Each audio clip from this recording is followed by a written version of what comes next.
үнэт чулуу, үнэт эдэллийн салбарын үйл ажиллагаа эрхлэх тусгай зөвшөөрлийн эрх олгох сургалт. Сайн байцгаана уу? Та бүхэнд энэ өдрийн мэндийг хүргэе. Санхүүгийн зохицуулах хорооны хяналт шалгалт зохицуулалтын газрын мөнгө угаахтай тэмцэх албаны хянан шалгагч Уянга Миний би өнөөдөр та бүхэндээ мөнгө угаах болон терроризмыг санхүүжүүлэх үйл ажиллагаа, за үүнтэй тэмцэх Монгол улсын тогтолцооны талаарх мэдээллийг хүргэх болно. Энэхүү сургалтаар та бүхэн мөнгө угаах болон терроризмыг санхүүжүүлэх гэмт хэргийн талаарх үндсэн ойлголт, энэхүү гэмт хэрэгтэд тэмцэх чиглэлээр Монгол улсын хууль тогтоомж, үүнд заасан мэдээлэл хүргэхтэй этгээдийг хэрэгжүүлэх чиг үүргийн талаар ерөнхий ойлголтыг багцлан хүлээн авах болно. Ийм сургалтад анхаарлаа хандуулан хүлээн авна.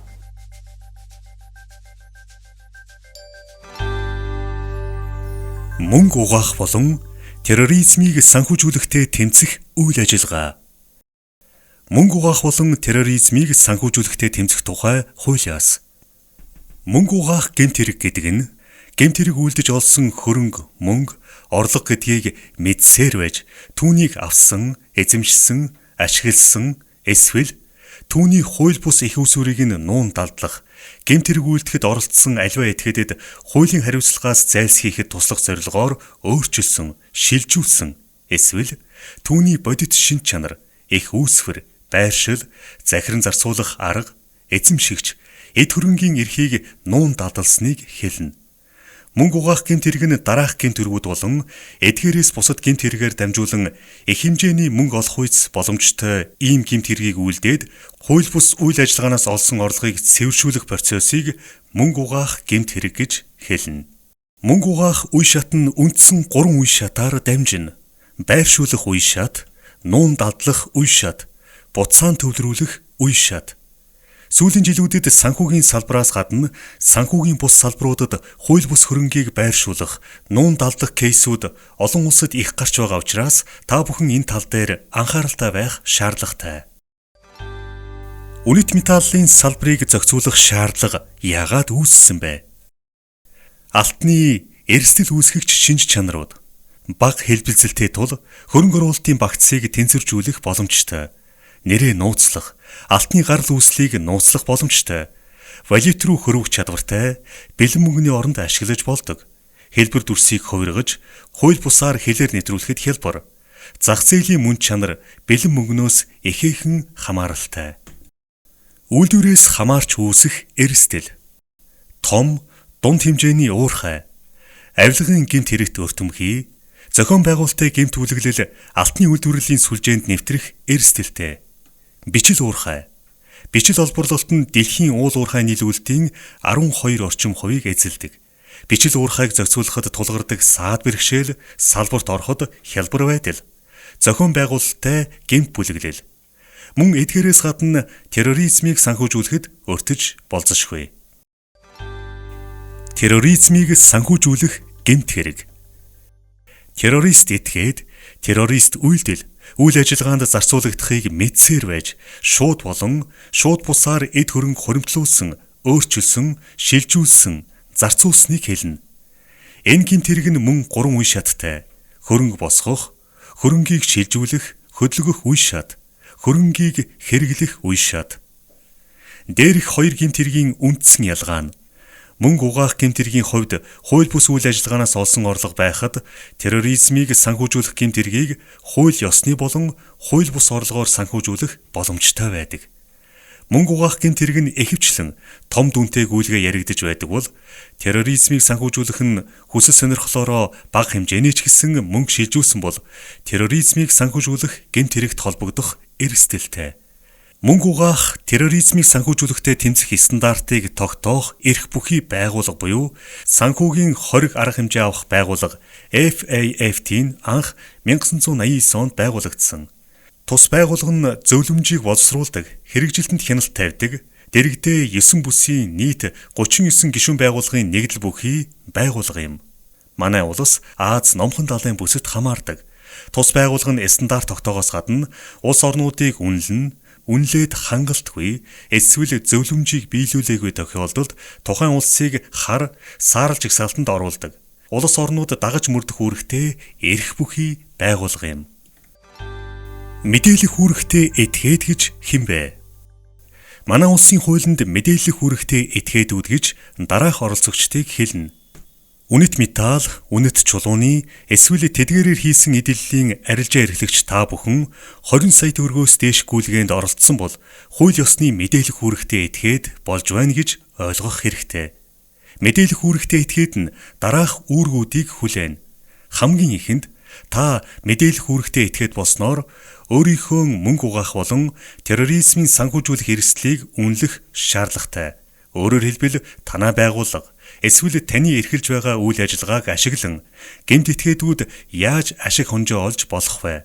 Яаж мөнгө угаах гэмт хэрэгт ашиглаж болох вэ гэдгийг та үнэлнэ. Үүнтэй зэрэгцээ санхүүгийн зохицуулах орооноос та бүхнийг давхар үнэлээд явдаг.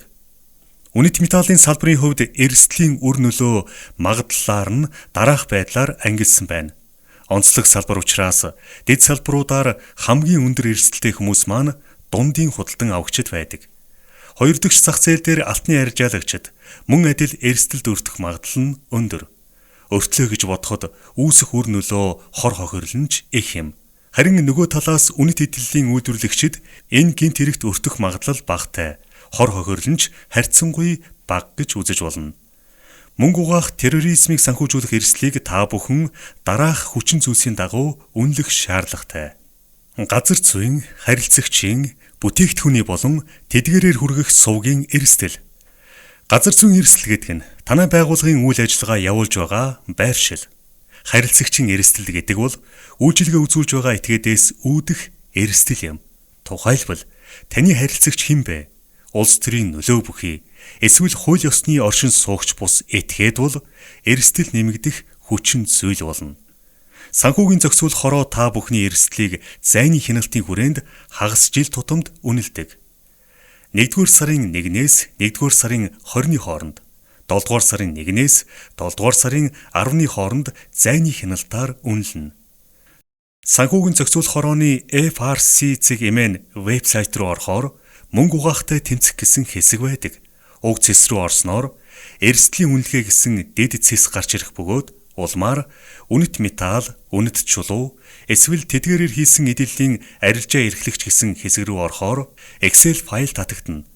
Үүнийг бөглөөд дараах хаягаар илгээнэ. Эрсдлийн үнэлгээнээс гадна дотоод хяналтын хөтөлбөр боловсруулна. Үүнийг өөрсдийгөө эрсдлээс хамгаалах төлөвлөгөө буюу өөрсдийн үйл ажиллагаанд мөнгө угаах, терроризмоос сэргийлэх тогтолцоог бий болгоно гэж ойлгоход болно. Дотоод хяналтын хөтөлбөр багтах зүйлсийг дараах слайднаас хараарай. Харилцагчийг таньж мэдэх үүрэг. Та 20 сая төгрөгнөөс дээш үнэтэй гүйлгээнд оролцсон бол харилцагч худалдан авагчийн бичиг баримт болон бусад нотлох баримтаар тань мэдсэний үндсэн дээр үйлчилгээ үзүүлэх үүрэгтэй. Гүйлгээний талаар мэдээлэх. 20 сая болон түүнээс дээш бэлэн мөнгө ажлын 5 хоногт. С ิจ гтэй гүйлгээ 24 цагийн дотор мэдээлнэ. С ิจ гтэй гүйлгээг хэрхэн таних вэ? Танаас үйлчилгээ авах гэж байгаа этгээд мэдээлэл өгөхөөс татгалцсан. Албаны бус хувийн харилцаа үүсгэх гэж оролцсон. Харилцагч худал, хуурамч мэдээлэл өгсөн тогтоогдсон гэх мэт тохиолдлууд гаргавал С ิจ гтэй гүйлгээний шинж тэмдэг гэж үзээд та мэдээлэх үүрэгтэй. Ингэснээрээ та өөрөө ямар нэгэн хуулийн хариуцлага хүлээхгүй бөгөөд харин ч та өөрсдийн үйл ажиллагаагаа хамгаалж хуульд заасан үүргээ биелүүлж байна гэсэн үг юм. Compliance-ийн ажилтан. Мэдээлэх үүрэгтэй этгээд нь мөнгө угаах, терроризмыг санхүүжүүлэхтэй тэмцэх үйл ажиллагааг хэрэгжүүлэх, хөтөлбөрийг боловсруулах, гүйлгээг мэдээлэх, тайлагнах үүрэгтэй compliance-ийн ажилтныг томилох хэрэгтэй. Энэ үүргийг тухайн байгууллагын гүйцэтгэх захирал ч юм уу давхар хавсран гүйцэтгэж болно. Баримт материалын хадгалалт.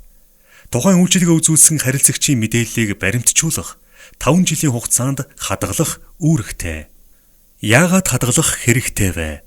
Жишээ нь хууль сахиулах байгууллага тухайн харилцагчтай холбоотой мэдээллийг авах шаардлагатай гэвэл гаргаж өгөхөд бэлэн байлгах явдал юм.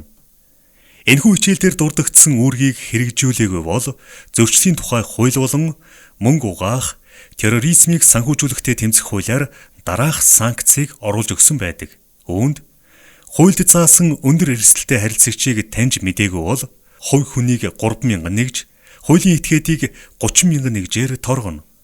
Мэдээлэл өгөхөөс татгалзсан харилцагчдад аливаа үйлчилгээг үзүүлсэн бол хувь хүнийг 3,000 нэгж, хуулийн этгээдийг 30,000 нэгжээр торгоно. Хариуцлагын арга хэмжээнд торгуулаас гадна тусгай зөвшөөрлийг цуцлах, төдөлзүүлэх, улсын байцаагчийн албан шаардлага хүргүүлэх, хэрв шалгалтын үеэр зөрчлийн биш гэмт хэргийн шинжтэй гэж үзсэн тохиолдолд хууль сахиулахын байгууллага руу шийдвүлэх гэх мэтчлэн арга хэмжээг авдаг. Тийм учраас хуульд заасан үүргээ биелүүлэх нь таныг мөн хамгаалдаг юм шүү. Ингээд та бүхэн энэхүү сургалтаар мөнгө угаах болон терроризмыг санхүүжүүлэхтэй тэмцэх Монгол улсын тогтолцооны талаарх ерөнхий мэдээллийг хүлээн авлаа. Илүү дэлгэрэнгүй мэдээллийг доорх имэйл хаяг болон утасд холбогдсон авах боломжтой юм. Та бүхэнд амжилт хүсье. Баярлалаа.